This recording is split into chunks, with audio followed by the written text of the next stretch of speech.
India all set to host the two-day 8th BRICS summit beginning in Goa today. Top leaders of 11 countries, including the heads of BRICS nation, will take part in the summit to discuss bilateral ties and wide range of issues of mutual concern. BIMSTEC Outreach Summit also to take place alongside.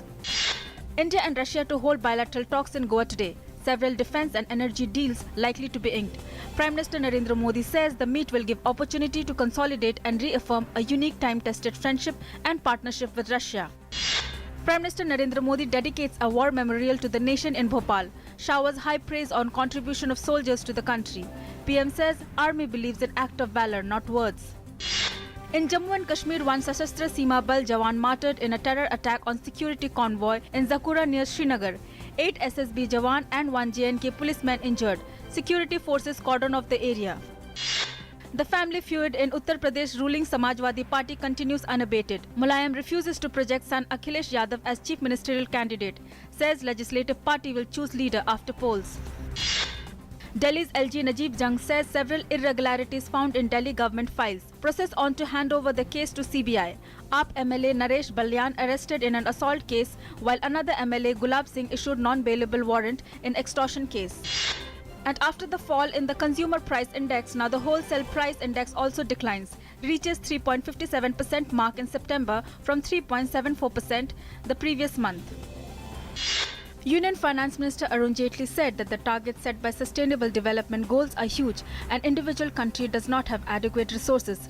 Addressing the BRICS Finance Ministers Roundtable held in Goa, Jaitley said there is need to mobilize public-private partnership in BRICS.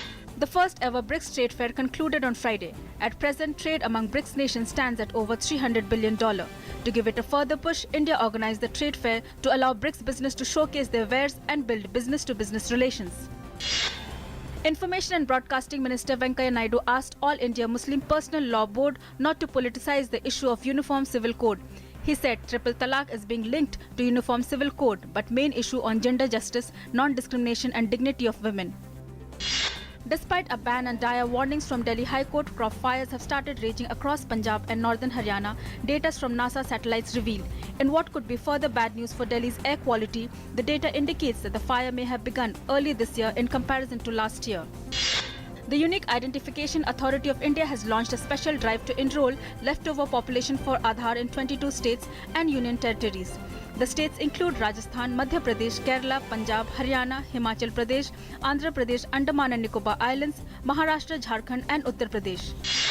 Those selling bottled water and cold drinks at more than the maximum retail price, including at airports, restaurants and multiplexes, could attract penalty and jail terms, Consumer Affairs Minister Ramvilas Paswan said on Friday. Under attack for imposing a foreign travel ban on prominent journalist, Pakistan yesterday withdrew the order on journalist Cyril Almeida, who had reported on a rift between civilian and military leadership over ISI's covert support to terrorist group in the country. The nation today observes 85th birth anniversary of Missile Man and late People's President Dr. APJ Abdul Kalam. Various programs are being organized across the country in the memory of former President of India.